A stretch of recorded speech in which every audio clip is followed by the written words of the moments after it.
Hey, Johnny. How are you, bud? Sir, how are you? Good. Good. So we touched a little bit about this yesterday. You mentioned you're protecting Dubois a little bit with the faceoffs. How is that line? Other than that, how is that line played defensively? Good. For you, is it just because they have the puck all the time, or most of the time? Well, that's your best defense, is having the puck. But no, I think all three of them, and as I said about Brett, I've said it right along there, I wasn't sure what I was going to get there as far as his attention to playing away from the puck. All three of them have done the job, and I think that's why they end up having the puck more. So, yeah, no problem there at all.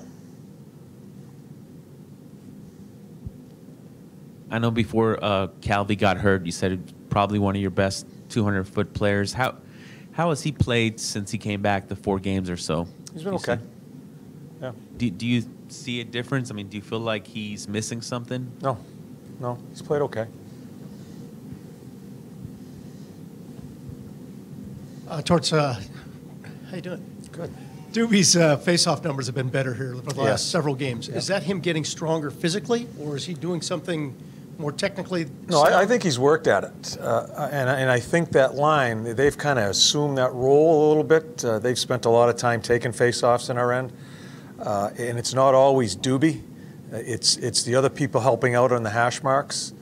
So they have, although our face-off percentage is not great as far as our average within the league, that line has done a terrific job. And certainly Doobie leads the way, but I think there's been better communication, and I think the 50-50 pucks, we've won more of them. Oh, hey, Tort. How much, I know it's only December, how much time do you spend looking at the standings? I don't.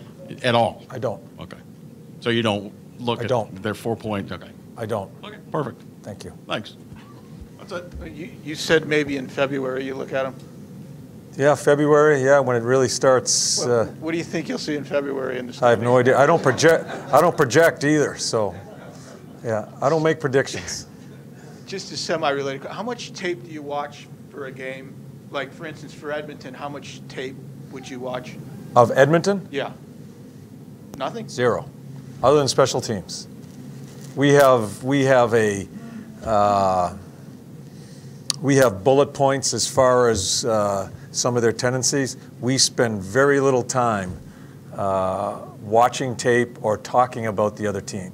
Now, our team, it's a good 3-4 hours. After a game, it'll take me 3.5 hours to break down a tape.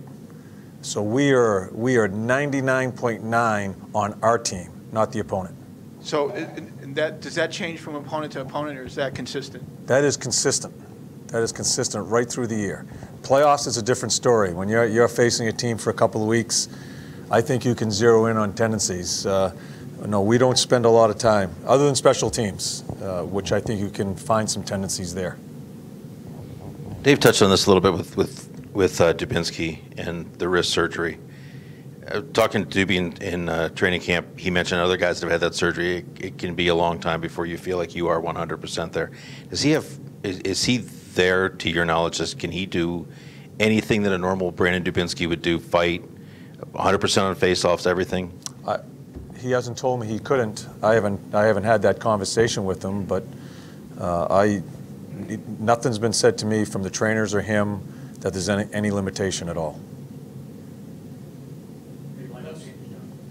Mott's in, Hanny's out. Bob is in net. Good? Okay, guys.